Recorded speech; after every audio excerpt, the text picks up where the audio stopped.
صاحبة ولا ولدا ولم يكن له شريك في الملك ولم يكن له ولي من الذل وكبره تكبيرا اللهم صل على محمد والصلاة والسلام والتحية والإكرام على الرسول النبي الأمي الذي أرسله بالحق بشيرا ونذيرا وداعيا إلى الله بإذنه وسراجا منيرا سيدنا ومولانا أبي القاسم محمد اللهم صل على محمد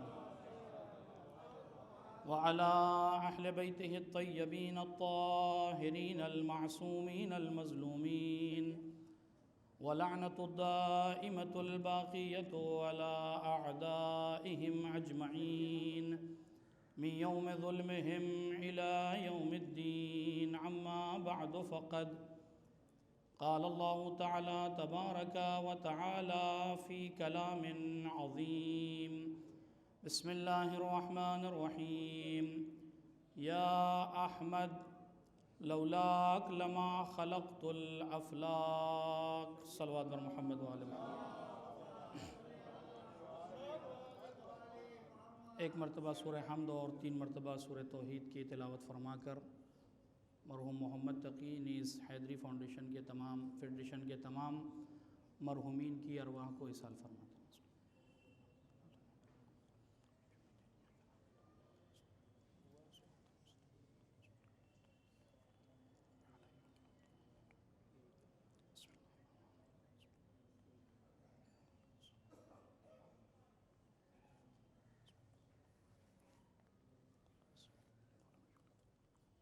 بسم اللہ الرحمن الرحیم. بسم اللہ الرحمن الرحیم.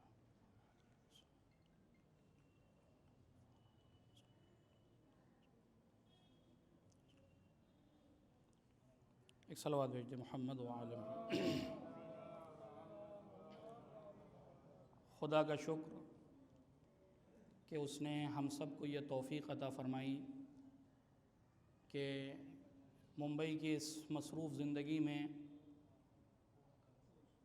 ہمیں اور آپ کو اللہ نے یہ شرف بخشا کہ مجالس عزائے فاطمیہ سلام اللہ علیہا میں ہم اور آپ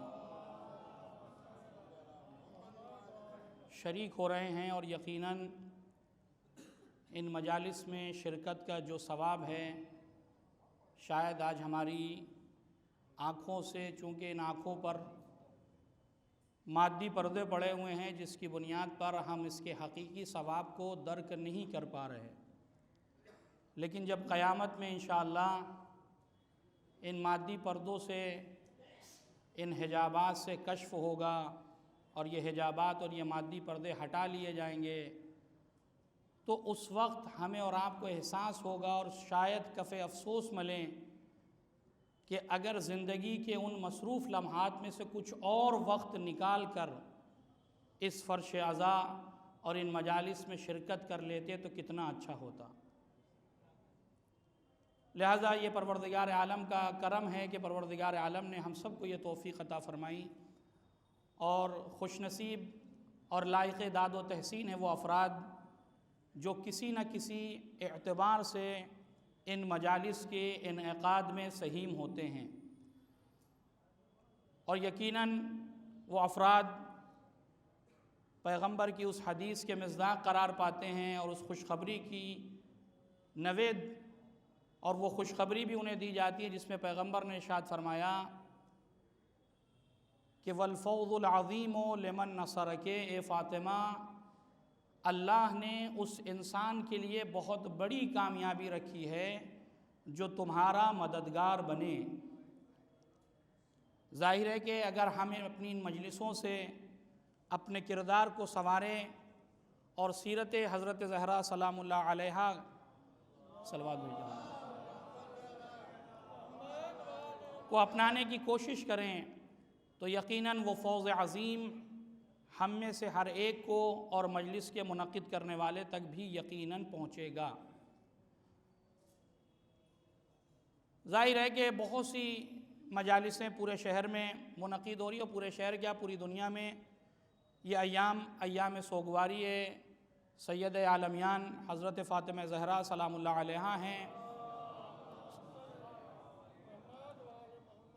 تو پوری دنیا میں بہرحال سوگ اور شہادت کی مجالس کا انعقاد ہے۔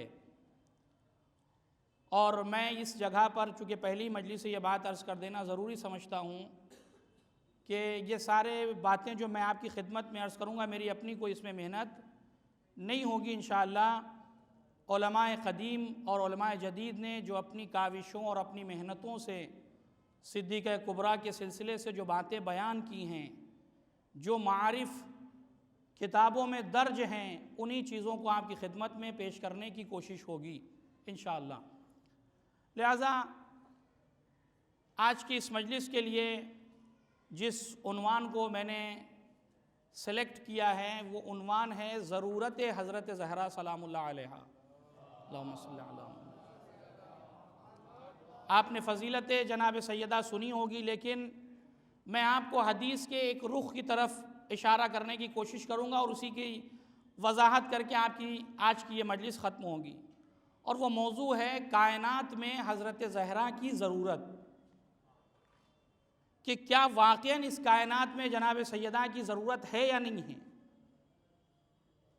ظاہر ہے کہ فضائل کا ایک سمندر ہے جسے آپ علماء سے سماعت فرماتے ہیں۔ مجھ جیسا خاکی انسان اور عاصی انسان اپنی اس عاصی زبان سے بہرحال کچھ کہے، اس سے بہتر یہ ہے کہ وصف جناب صدیقہ میں وہ الفاظ اور وہ کلمات کہے جائیں جو خود معصومین کی زبان اقدس سے صادر ہوئے ہیں، وہ الفاظ جو صدیقہ کبریٰ کے لیے امام صادق جیسی شخصیت نے عرض کیے ہوں۔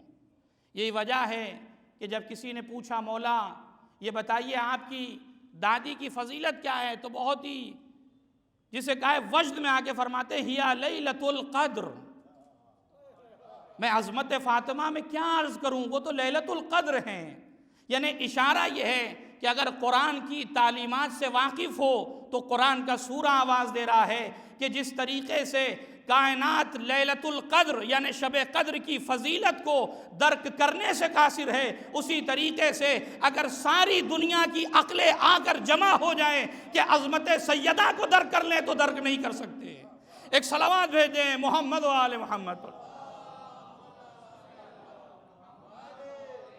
اور عجیب احادیث ہیں، اگر آپ واقعی صرف ایک احادیث کا ذکر خیر کیا جائے، ان احادیث پر تبصرہ کیا جائے، اور یقیناً علماء نے کیا ہے، تو واقعاً عقل انسان حیران ہے۔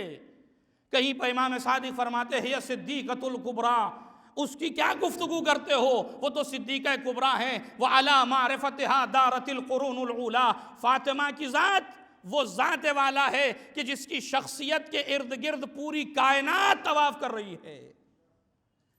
ہماری کیا بساط ہے؟ دارت القرون الأولیٰ، جو گزشتہ افراد ہیں انبیاء سے پوچھو، اوصیاء سے پوچھو، وہ تمہیں بتائیں گے کہ عظمت سیدہ کیا ہے۔ اور واقعاً احادیث کا وہ ذخیرہ حضرت زہرا سلام اللہ علیہا کے لیے معصومین نے چھوڑا ہے کہ ہمارے اور آپ کے بس کی بات ہی نہیں ہے۔ ہماری عقل حیران ہو جاتی ہے کہ یہ فضیلت کا کون سا گوشہ ہے جس کی طرف اشارہ کیا جا رہا۔ آپ سوچیں امام حسن عسکری علیہ السلام فرماتے نحنو حجج اللہ علی خلقہ، ہم اللہ کی حجتیں ہیں اس کائنات پر، بے شک اس میں کوئی شک نہیں۔ اور اس کے بعد فرماتے ہیں وجدتی وجدتنا فاطمہ حجت اللہ علینا، اور ہماری فاطمہ، ہماری جدہ ماجدہ، ہماری جدہ ماجدہ فاطمہ ہم سب پر حجت ہیں۔ آپ سوچیں حجت خدا کے لیے حجت ہیں۔ واقعاً عقل حیران ہے اس منزل کو درک کرنے کے لیے کہ شہزادی کی عظمت ہے کیا، کہ جہاں حجج خدا آ کر یہ اعلان کر رہے ہیں کہ ہم پر بھی اگر کوئی حجت ہے تو وہ حجت زہرا ہے، اور وہ منجی بشریت جس کی پوری کائنات انتظار کر رہی ہے، پوری کائنات جس کا انتظار کر رہی ہے۔ انبیاء کی نگاہیں جس شخصیت پر ہے، اولیاء کی نگاہیں جس شخصیت پر ہیں، مظلوموں کی نگاہیں جس شخصیت پہ ہے، پوری دنیا جو آج ظلم و جور سے بھری ہے، ہر طرف جو آپ کو ظلم نظر آ رہا ہے، ہر مظلوم کی نگاہ اگر کسی ذات پر ہے تو وہ ذات امام زمانہ عجل اللہ تعالی فرجہ الشریف آپ کے منتظر ہیں سب۔ لیکن جب اس نے خود اعلان کیا کہ مولا جب آپ تشریف لائیں گے تو آپ کس کی سیرت کو نمونہ قرار دیں گے؟ فرماتے فی ابنتی رسول اللہ لی اسوۃ حسنہ، مجھ آخری امام کے لیے اگر کسی کی ذات اسوہ ہے، سیرت ہے، آئیڈیل ہے تو وہ میری ماں فاطمہ زہرا سلام اللہ علیہا کی ذات والا ہے۔ ایک صلوات بھیج دے محمد و آل محمد۔ واقعاً ہم اور آپ حقیقت جناب سیدہ کو درک کرنے سے قاصر ہیں، اور جتنا بیان ہو چکا ابھی تو اس سمندر کے قطرہ بھی بیان نہیں ہوا۔ فضیلت کے وہ گوشے جو آج بھی پنہا ہیں، جو ذات 18 سالہ زندگی، کبھی آپ اس رخ سے کبھی آپ نے سوچا کہ 18 سال کی زندگی ہے؟ زمانہ جتنا آگے بڑھتا جاتا ہے، جدید ٹیکنالوجیز آتی ہیں، جدید ماڈرن انسان اپڈیٹ ہوتا جاتا ہے، نیا ورژن آیا، انسان اس کی طرف آگے بڑھا، لیکن کیا اس سیرت میں اللہ نے رکھا ہے کہ 18 سال کا سن ہے اور رسول اللہ کہہ رہے ہیں میری بیٹی تم اولین کے لیے بھی ہے اور آخرین کی عورتوں کے لیے، یعنی پوری کائنات کی عورتوں کے لیے باعث نعمت بھی ہو، باعث اسوہ بھی ہو۔ ایک صلوات بھیج دیں محمد و آل محمد۔ یعنی 18 سال کا سن اور اولین کے لیے بھی اسوہ، آخرین کے لیے بھی اسوہ۔ اور اگر میں لفظوں کو بدل کے کہوں کہ مردوں کے لیے 1,24,000 انبیاء کا انتظام، معصومین کی فہرست ہے، یعنی اگر اسے سالوں میں کنورٹ کیا جائے تو کروڑوں سال ہیں جو مردوں کی ہدایت کے لیے ہیں۔ لیکن جب صنف نسواں کی طرف نگاہ جاتی ہے تو یا تو جناب مریم نظر آ رہی ہے یا جناب صدیقہ کبریٰ نظر آ رہی ہیں، لیکن جناب مریم کے لیے فرمایا کہ مریم اپنے زمانے کی عورتوں کی سردار تھی، لیکن صدیقہ اپنے زمانے کے بھی، اپنے سے پہلے کی بھی اور آنے والے قیامت تک کی عورتوں کی سردار ہیں۔ ایک صلوات بر محمد و آل محمد۔ سوچنے کا مقام ہے کہ جناب صدیقہ کبریٰ کی شخصیت کیا ہے۔ یہی وجہ ہے کہ جب میر انیس نے صدیقہ کبریٰ پہ ان عظمتوں کو نگاہ میں رکھا تو فرماتے ہیں کاغذ پہ پہلے سورہ مریم کو دم کرو، کاغذ پہ پہلے سورہ مریم کو دم کرو، تب فاطمہ کی عزت و عفت رقم کرو۔ ایک صلوات بر محمد و آل محمد۔ لہٰذا ان تمام باتوں کو اگر آپ نگاہ میں رکھیں تو جس حدیث قدسی کو میں نے سرنامہ کلام قرار دیا، ارشاد ہو رہا ہے لولاک لما خلقت الافلاق، اے میرے حبیب اگر آپ نہ ہوتے تو ہم افلاق کو خلق نہ کرتے۔ یہ حدیث قدسی کا فقرہ آپ سنتے رہتے ہیں مستقل۔ میں نے پھر عرض میں کروں کہ میں اس مجلس میں ضرورت وجود فاطمہ کی طرف اشارہ کرنا چاہ رہا ہوں، اور وہ افراد جو اس وقت میرے مخاطبین اور یا جو لائیو ٹیلی کاسٹ جو ناظرین ہیں، جو علی ٹی وی یا عابدین 72 چینل کے ذریعے سے جو سماعت فرمائے، ان تمام لوگوں کے لیے میں بات عرض کر رہا ہوں کہ صدیقہ کبریٰ کی اس کائنات میں ضرورت کیوں پیش آئی، اور صدیقہ کی ضرورت کتنی زیادہ اہمیت ہے اسے آپ اس حدیث میں درک کریں۔ میں صرف تمہیداً ایک دو بات عرض کروں گا، اس کے بعد اس حدیث کی مکمل وضاحت، چونکہ اس سے اس تمہید کا رابطہ ہے۔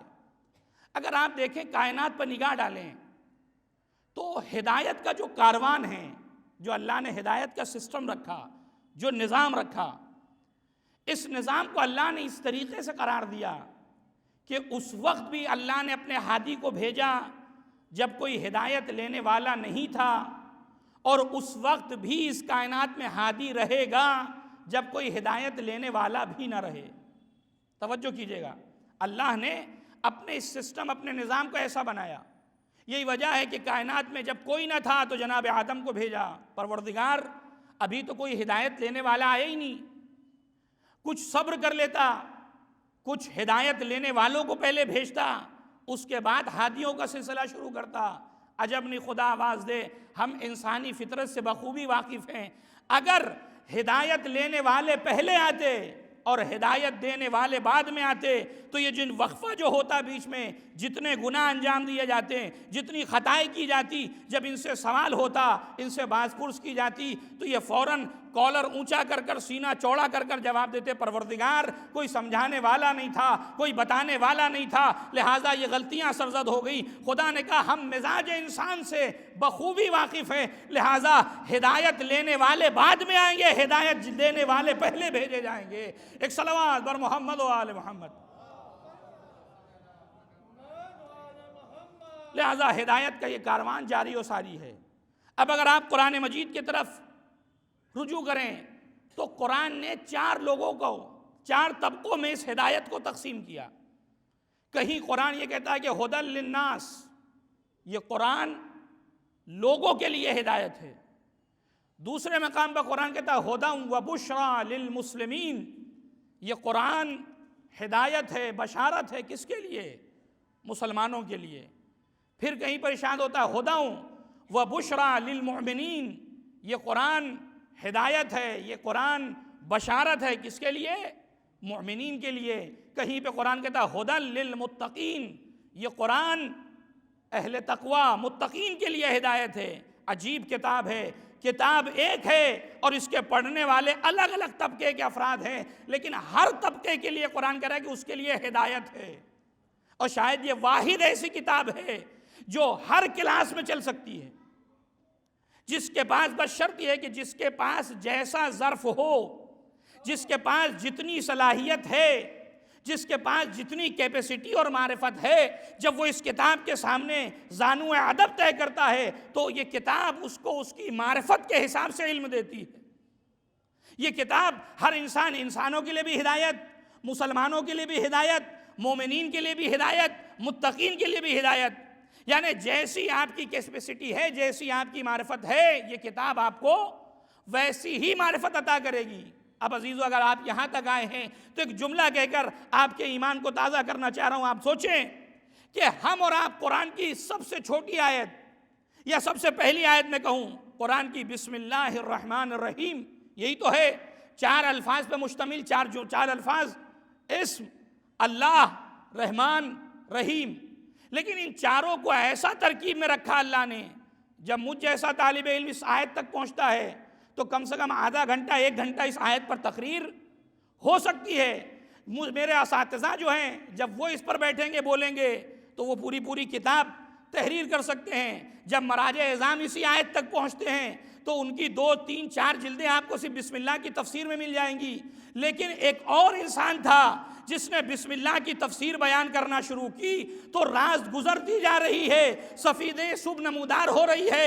ابن عباس کہتے ہیں مولا یہ کب تک آخر بسم اللہ کی تفسیر ہوگی؟ کہا ابن عباس ابھی سورہ حمد کی تفسیر تو ہم نے شروع ہی نہیں کی ہے، ابھی تو صرف بسم اللہ کی تفسیر بیان ہو رہی ہے۔ یعنی علی اشارہ کرنا چاہ رہے ہیں کہ دیکھو جیسی معرفت ہوگی اسی حساب سے یہ قرآن تمہیں ہدایت دے گا۔ جب علی جیسا انسان بولنے پر آئے گا تو پوری رات سے بسم اللہ کی تفسیر کے لیے کم پڑتی نظر آئے گی۔ ایک صلوات بھیج دیں محمد و آل محمد پر۔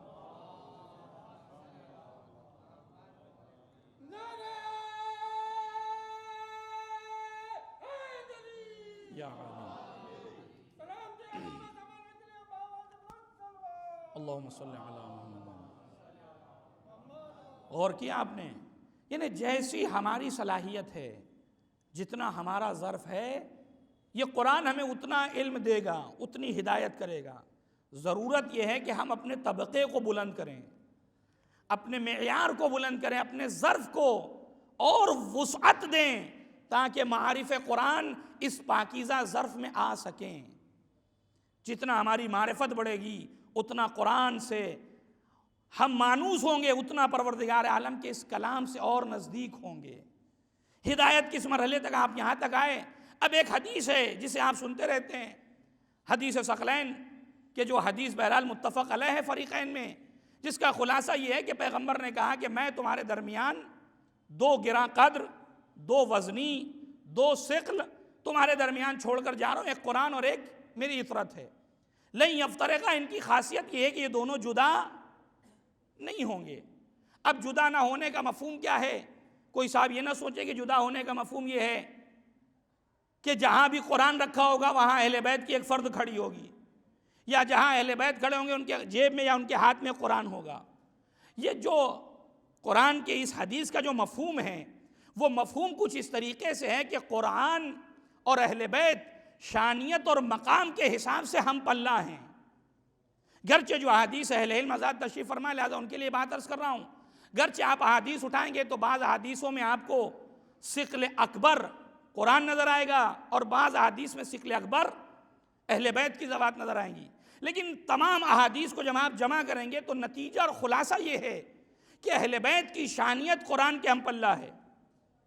یہ اس حدیث کا مفہوم ہے کہ یہ دونوں، یہی وجہ ہے کہ میرے استاد محترم نے ایک عجیب اور بہترین جملہ کہا تھا کہ قرآن اور اہل بیت کو اگر سمجھنا ہے تو یوں سمجھو کہ قرآن اہل بیت کی سیرت کا مکتوب نمونہ ہے، اور اگر اہل بیت کی سیرت کو الفاظ میں ڈھال دیا جائے، اہل بیت کے الفاظ کو، اہل بیت کی سیرت و کردار کو الفاظ کے مجموعے میں تقسیم کر دیا جائے تو وہ قرآن کی صورت اختیار کر لیتا ہے۔ ایک صلوات بھیج دیں محمد و آل محمد۔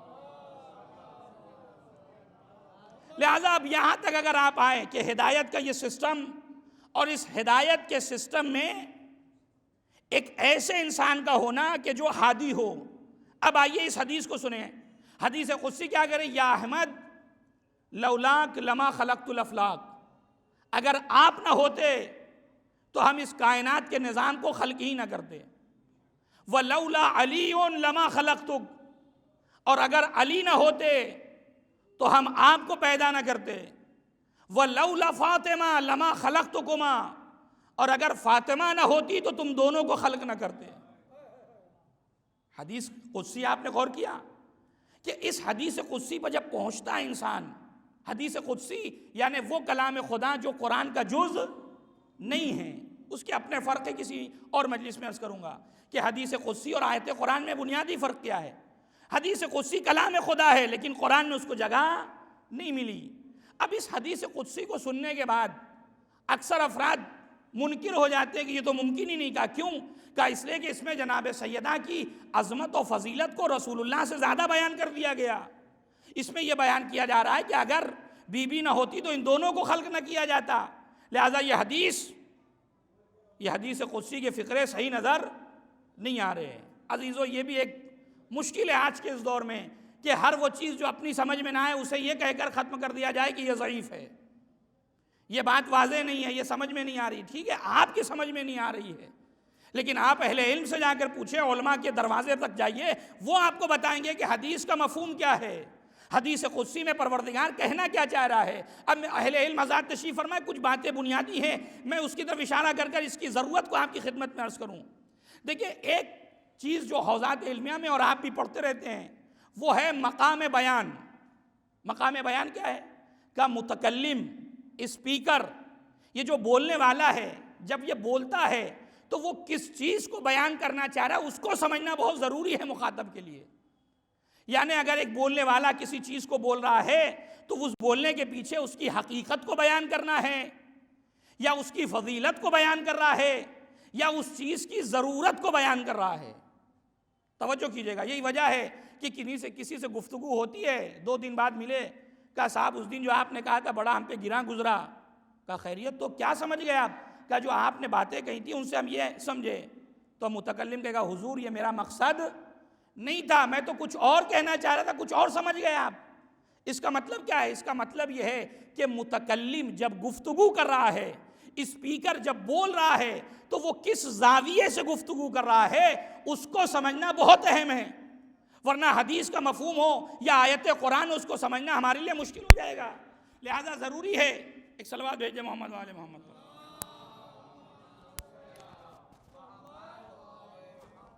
کہ ہم اس ضرورت کو سمجھیں کہ آخر یہ مقام بیان میں ہے تو مقام بیان اس کا کیا ہے، یہ کس چیز کو بیان کرنا چاہ رہا ہے۔ اگر یہ بات آپ کے اذہان تک موجود آ گئی، اب آئیے حدیث کے صیغے کی وضاحت کی طرف چلیں۔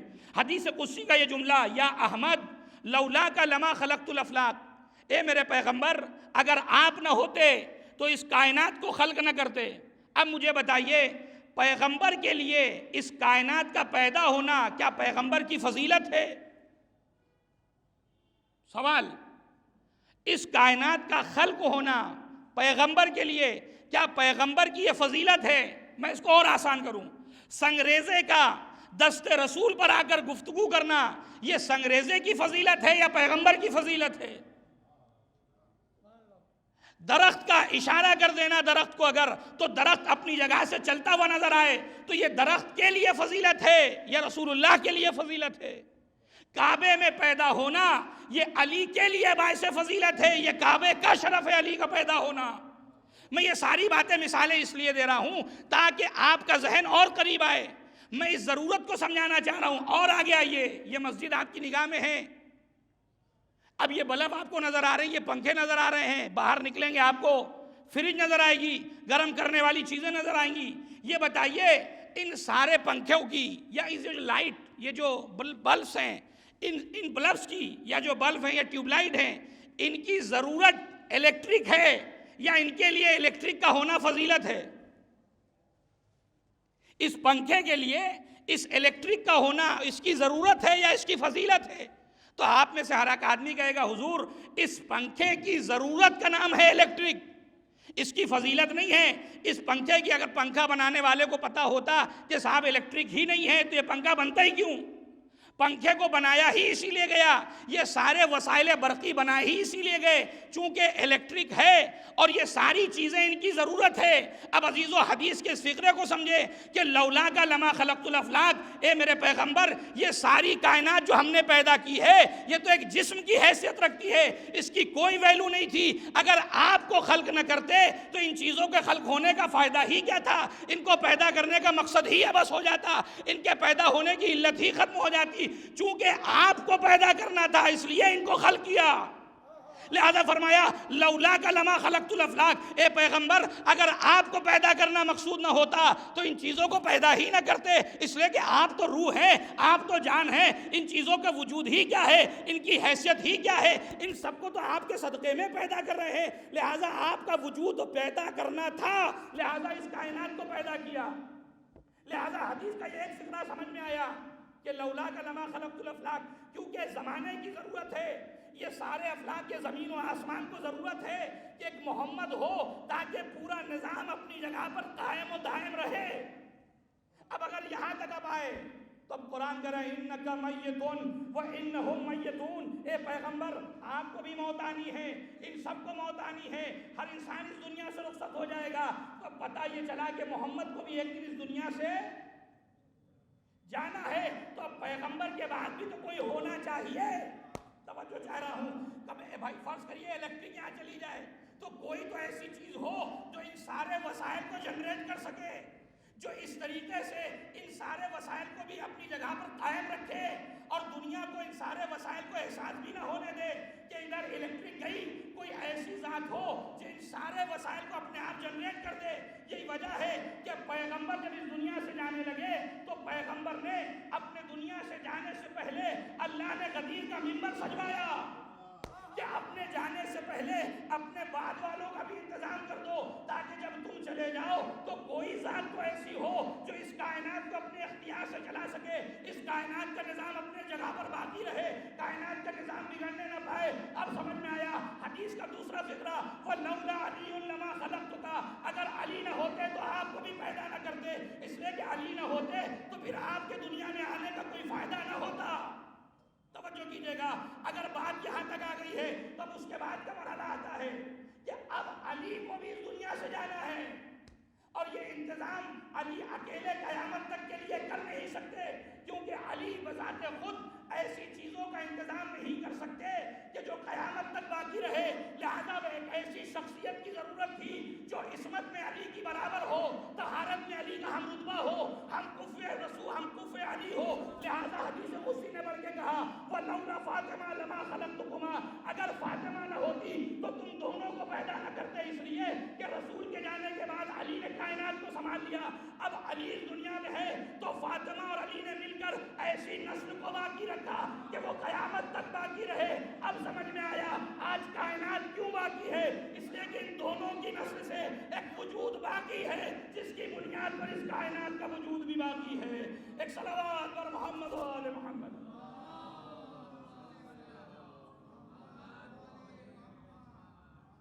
ایک اور صلوات ہے جماعت۔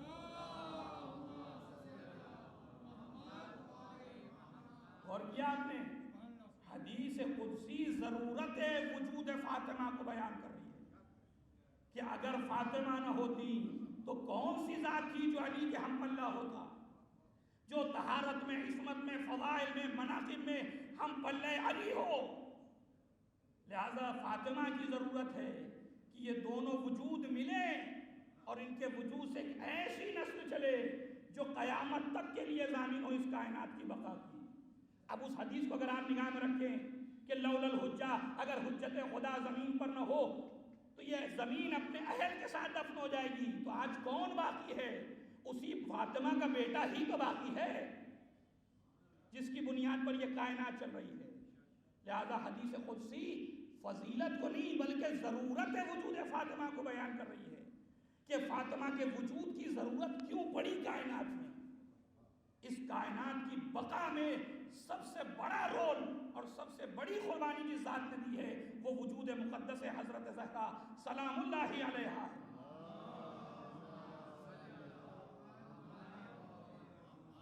آج جو ہم اور آپ باقی ہیں، یہ جو ساری کائنات باقی ہے، ہر انسان اپنے وجود میں محتاج ہے وجود زہرا سلام اللہ علیہا کا۔ اگر اس عظمت کو اگر اس اینگل سے اور اس رخ سے دنیا دیکھے، مسلمان سوچیں کہ جناب زہرا سلام اللہ علیہا کی فضیلت کیا تھی۔ حدیث قدسی نے ہمیں بتایا کہ ضرورت تھی زمانے کو، اور میں نے شروع مجلس میں عرض کیا تھا کہ زمانے کا امام جس ذات کو اپنے لیے اسوہ قرار دے اس کی عظمت کو سوچیں۔ اور یہ ایسا نہیں ہے کہ کوئی صاحب ہو سکتا ہے یہ ذہن میں آئے کہ مولانا آپ ہی حضرات بیان کرتے ہیں کہ وہ چیز جو خلاف قرآن ہو وہ حدیث مانی نہیں جاتی۔ قرآن نے تو کہا تھا وَلَكُمْ فِي رَسُولُ اللَّهِ أُسْوَةٌ حَسَنَةٌ۔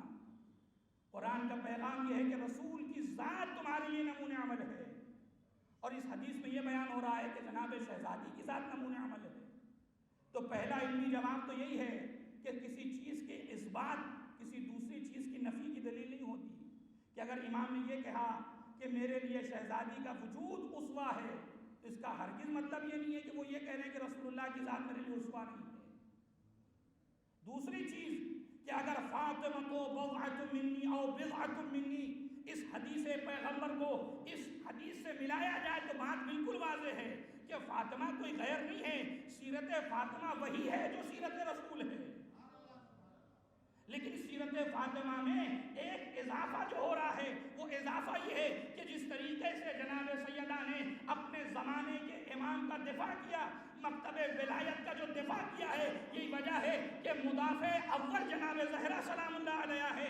لہذا اس سیرت کو جو جناب سیدہ نے رسالت کے بعد امامت کے لیے انجام دیا اور اسی ضرورت کو بیان کر رہی ہے حدیث، چونکہ جب رسول جا رہے ہیں تو رسول کی ساری امانتیں کسی ایسی ذات کے پاس ہو جس کو کم سے کم مسلمان تسلیم کرتا ہو، جس کو مسلمان مانتا ہو کہ یہ ذات میں خطا کا امکان نہیں ہے، اس ذات سے غلطی نہیں ہو سکتی۔ لہذا فاطمہ کو درمیان میں رکھا کہ جب مرحلہ وہ آئے کہ مسلمان علی کی ولایت کا انکار کر دے، مسلمان علی کی خلافت کا انکار کر دے، مسلمان علی کو امام ماننا چھوڑ دے، تو کوئی تو ذات ہو جو رسالت کی طرف سے نیابت کرے اور بیان کرے کہ دیکھو غدیر میں جس کو بنایا تھا وہ کوئی اور نہیں ہے، وہ وجود مقدس علی ہے۔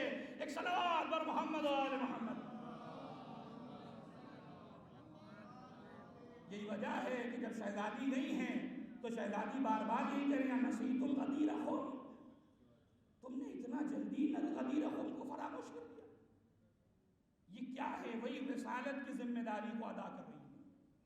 جو کام غدیر میں رسول اعظم نے کیا تھا وہی کام صدیقہ کبریٰ بعد رسول انجام دے رہی ہے۔ ولایت کا دفاع، امامت کی معرفت، اور یہ ساری کائنات کو بتانے کہ صدیقہ سے بڑا کون بامعرفت ہوگا۔ اور اس کی یہی وجہ ہے کہ سوال آج بھی اس سوال کا جواب کسی کے پاس نہیں ہے کہ کیوں آخر آخر جب صدیقہ کا امام بعد رسول کون تھا؟ جواب دیں کہ صدیقہ کا امام کون ہے جز علی؟ اگر کائنات اس ایک سیرت کے اس ایک پہلو کو سمجھ لے تو سارے مسئلے خود بخود حل ہو جائیں گے کہ صدیقہ کبریٰ جن کے اوپر عصمت اور ساری چیزیں سارے فضائل تو آپ مانتے ہیں، تو پھر کیوں اس بات کو تسلیم نہیں کرتے کہ صدیقہ کا جو امام تھا وہی امام آپ کا ہونا چاہیے؟ اس لیے کہ بعد رسول صدیقہ کبریٰ سے بڑا کوئی بامعرفت انسان نہیں ہے کائنات۔ اگر آپ علی کو یہ کہہ دیں کہ معاذ اللہ خاکم بدہم علی مرتضیٰ حکومت کے لالچ میں یہ حکومت چاہتے تھے، تو یہ تو پورا باب ہے، اس کو میں کسی مجلس سے بیان کروں گا۔ جو شبہات ہیں اس کے جوابات مجلس سے دیے جانے چاہیے۔ بہت سے ایسے شبہات ہیں جو آج ہمارے نوجوانوں کے اذہانوں کو پریشان کر رہے ہیں کہ آخر کیوں مثلا علی مرتضیٰ باہر نہیں نکلے، آخر کیوں اپنی ناموس کے سلسلے سے خاموش رہ گئے، یا اس کے علاوہ بعض لوگوں نے یہاں تک اعتراض کر دیا کہ دروازہ ہی نہیں ہوتا تھا صاحب اس زمانے میں، تو جلایا کس کو گیا۔ یہ اس طرح کے اعتراضات موجود ہیں تاریخ میں، لیکن اس کے جواب میں نے پہلی شروعات مجلس میں عرض کیا تھا کہ علماء نے کوئی پہلو نہیں چھوڑا، ہر پہلو کو مکمل اور مدلل بیان کیا ہے، مستدل، مستند، معتبر، یہ ساری چیزیں ان جوابات میں موجود ہیں انشاءاللہ، جو آئندہ مجلس میں اس میں بیان کرنے کی کوشش کروں گا۔ ایک صلوات بھیج دیں محمد و آل محمد۔ بس عزیزان گرامی، وَلَوْلَا فَاطِمَةَ لَمَا خَلَقْتُكُمَا، اگر فاطمہ نہ ہوتی تو میں تم دونوں کو خلق نہ کرتا۔ یہی وجہ ہے کہ اگر آپ تاریخ پڑھیں اور ایک ایسا انسان جو کسی طرف نہ ہو، کسی فرقے کی وہ طرفداری نہ کرتا ہو، ایک عام انسان کی طرح آپ تاریخ کو اٹھائیں اور رسول اللہ کی جانفشانیاں ذہن میں رکھیں کہ رسول اللہ نے اسلام کو پروان چڑھانے کے لیے کتنی قربانیاں دی، اور اس قربانی میں برابر کی شریک ہیں حضرت زہرا سلام اللہ علیہ ہر محاذ پر۔ ورنہ کوئی باپ اپنی بیٹی کو فاطمہ کو امو ابیہا کہہ کے نہیں پکارتا کہ فاطمہ اپنے باپ کی ماں ہے۔ یہ حدیث خود اپنے آپ میں ایک اعجاز رکھتی ہے کہ اس طریقے سے کسی رسول یا کسی باپ نے اپنی بیٹی سے کہا ہونا کیا چاہیے تھا؟ مجھے انصاف سے بتائیے۔ بعد رسول ایک سلسلہ ہونا چاہیے تھا کہ در فاطمہ پر لوگوں کا ہجوم ہوتا، اے شہزادی آپ کے والد اس دنیا سے چلے گئے، اے شہزادی اسلام کے مروج جنہوں نے ہمیں کلمہ پڑھایا، جنہوں نے ہمیں جانوروں سے انسان کی فہرست میں لا کے کھڑا کر دیا، اے شہزادی پرسہ قبول کریے۔ لیکن عزیزو، پرسہ تو دیا مدینے والوں نے، لیکن انداز پرسہ الگ تھا۔ کبھی کوئی آ کے شکایت کرتا ہے علی فاطمہ کو منع کر دو، جب وہ فاطمہ روتی ہیں تو ہمارے بچوں کو تکلیف ہوتی ہے، ہمیں اذیت ہوتی ہے۔ بتائیے رسول اللہ کے غم میں اگر بیٹی اگر روئے تو مسلمانوں کو اذیت ہو؟ عجیب شے تھی، عجیب سیرت کے یہ نمونے ہیں۔ اور حد تو اس وقت ہو گئی جب در فاطمہ پر آگ و لکڑی لے کر لوگ پہنچ گئے۔ ہاں فاطمہ آئیے، آپ کو لوگ پرسہ دینے آئے ہیں، لیکن انداز پرسہ بڑا عجیب ہے۔ اور حیرت کی انتہا تو اس وقت ہو جاتی ہے کہ جب شہزادی ادھر سے آواز دیتی ہیں کیا تم اس گھر کو آگ لگا دو گے جس میں حسنین رہتے ہو؟ تو ادھر سے آواز دینے والا آواز دیتا ہے ولاؤ چاہے رہتے ہو حسنین، ہم اس گھر کو، ہم اس دروازے کو آگ لگا دیں گے۔ بعضیزوں ایک بات عرض کر کے مجلس کو تمام کرنا چاہتا ہوں، سیدہ پہ جو مصائب پڑے ہیں خدا کی قسم یہ مقدمہ ہے کربلا کے مصائب کا۔ آپ کہیں گے وہ کیسے؟ وہ اس طریقے سے کہ اگر آج سیدہ کے گھر پر لوگ آگ نہ لے کر پہنچتے، اگر سیدہ کا گھر نہ جلتا تو کل شاید کربلا میں کسی ظالم کے اندر یہ جرأت نہ پیدا ہوگی کہ وہ قیام سید الشہداء پر آگ اور لکڑی لے کر آگ لگائے جاتے۔ ہاں عزیزو، اگر سیدہ کے شکم اقدس میں محسن کو شہید نہ کیا گیا ہوتا تو شاید میدان کربلا میں 6 مہینے کے لیے اصغر کو بلوغ تیری سے شعبہ سے ذبح نہ کیا جاتا۔ اگر علی فاطمہ کو، اگر اس زمانے کے علی کے گلے میں رسمان الظلم ڈال کر نہ باہر کھینچا ہوتا تو علی کربلا کے گلے میں تو کے خاردار میں ڈالا جاتا. اور یہ آخری جملہ اگر آپ سن سکتے ہیں تو سنیں. اگر فاطمہ کی پسلیاں کو نہ توڑا جاتا تو شاید فرزند رسول کے جنازے پر گھوڑوں کی ٹاپوں سے فرزند رسول کا جنازہ. اجرکم اللہ اجرکم اللہ. خدا کسی غم میں نہ رلائے سوائے غم سید الشہداء. ہاں عزیزو بیوی کا غم بڑا عظیم غم ہے. ہم اور آپ کیا آنسو بہائیں گے. امام رضا علیہ السلام نے کیا دیکھا؟ اپنے 4 سالہ بچے امام محمد تقی کو بلایا. کیا دیکھا کہ بچہ زمین پر بیٹھا. ایک مرتبہ امام زمین پر نگاہ کرتے ہیں, ایک مرتبہ آسمان کی طرف دیکھتے ہیں, اور اس کے بعد زار و قطار امام محمد تقی علیہ السلام کی آنکھوں سے آنسو جاری. میرے لال رونے کی وجہ کیا ہے؟ ایک مرتبہ تڑپ کے کہتے بابا مجھے اپنی جدہ فاطمہ کے مظالم یاد آ رہے ہیں. اے بابا اگر خدا نے مجھے اجازت دی تو میں ان ظالموں کو ان کی قبر سے نکال کر ان کا بدلہ لوں گا. ارے ہائے میری جدہ ماجدہ کا ظلم کیا تھا. ہاں عزیزو کوئی امام صادق سے پوچھے کہ آخر ان کی جدہ ماجدہ پہ کیا ظلم ہوا. کی وجہ ہے بس آخری روایت. بشار آئے, آنے کے بعد بشار بیٹھے ہوئے ہیں امام صادق کی خدمت میں. امام صادق ہے جو تناول فرما رہے ہیں قربا. بشار سے امام نے کہا بشار لو تم بھی تناول فرماؤ. بشار متوجہ نہیں ہوئے. فرماتے مولا ابھی بازار میں نے ایک ایسا منظر دیکھا کہ جس منظر کو دیکھنے کے بعد میرا پورا وجود لرزا ہے. کہا بشار تم نے کیا دیکھا؟ کہا مولا میں نے مولا بازار میں دیکھا کہ ایک عورت گر رہی تھی تو گرتے گرتے جب وہ زمین پر گری تو اس نے آواز دی یا فاطمہ اے فاطمہ آپ کے ظالموں پہ خدا کی لعنت ہو. خدا نے آپ کے ظالموں پہ لعنت کرے. کیا مظالم آپ بڑھائے ہیں. پر جب اتنا سنا تو جو حکومت کے مامورین تھے اس عورت کو تازیانے مارنے لگے, اور تازیانے مارتے صرف اس جرم پر کہ اس نے فاطمہ کے ظالموں پہ لعنت بھیجی تھی. لہذا اسی ظلم میں اسے قید کر کے لے جایا گیا. تازیانے مارتے رہے. ایک مرتبہ جو خرما امام نے اٹھایا تھا امام نے وہ خرما دوبارہ رکھا. آنکھوں سے اشکوں کا سیلاب ہے جو محاسن سے ہوتا ہوا سینہ اقدس سے آیا. اے بشار ارے تم نے کیا عرض کر دیا. ہائے میری جدہ ماجدہ, ارے کیسے مسائل میری جدہ ماجدہ بٹھائے گئے. اے بشار آؤ چل کر مسجد میں چلے اس عورت کی رہائی کی دعا کرے. میں دستک جوڑ کے کہوں گا اے مولا ارے آپ نے صرف مسائل کو سنا, اس صرف سیدہ کے اس مسائل کو یاد کیا تو برداشت نہ کر سکے. ہائے امام حسن ارے کس طریقے سے ان مظالم کو دیکھ رہے تھے جو مدینے کی گلیوں میں سید عالمیان کے ساتھ ظلم ہوا. مجھے نہیں پتا کیسے برداشت کیا. ہاں عزیزو میں اتنا سمجھنا چاہتا ہوں وہ آخری جملہ اور آپ کی زحمت تمام شاید یہی وجہ تھی کہ جب زمانے کے امام کو خبر دی گئی کہ مولا فاطمہ اس دنیا سے رخصت ہو گئی, اے بابا فاطمہ اس دنیا سے اماں اس دنیا سے چلی گئی, تو علی جیسا شجاع انسان پوری طاقت سے اٹھا دو لیکن اس غم کو برداشت نہ کر سکا اور دوبارہ زمین پہ بیٹھ گیا. اے فاطمہ ارے اب میں کس سے درد دل کروں گا. اب علی کس سے سکون حاصل کرے گا. علی کس سے اپنے مسائل کو بیان کرے. علی کس سے درد دل کرے. وَسَيَعْلَمُ الَّذِينَ ظَلَمُوا أَيَّ مُنقَلَبٍ يَنقَلِبُونَ إِنَّا لِلَّهِ وَإِنَّا إِلَيْهِ رَاجِعُونَ رضا بقضائه وتسليما لأمره. پروردگار تجھے واسطہ محمد و آل محمد کا ہماری اس مختصر سی ادا کو شرف قبولیت عنایت فرما. معبود ہم سب کو سیرت حضرت زہرا سلام اللہ علیہا پڑھنے, سمجھنے اور اس پر عمل کرنے کی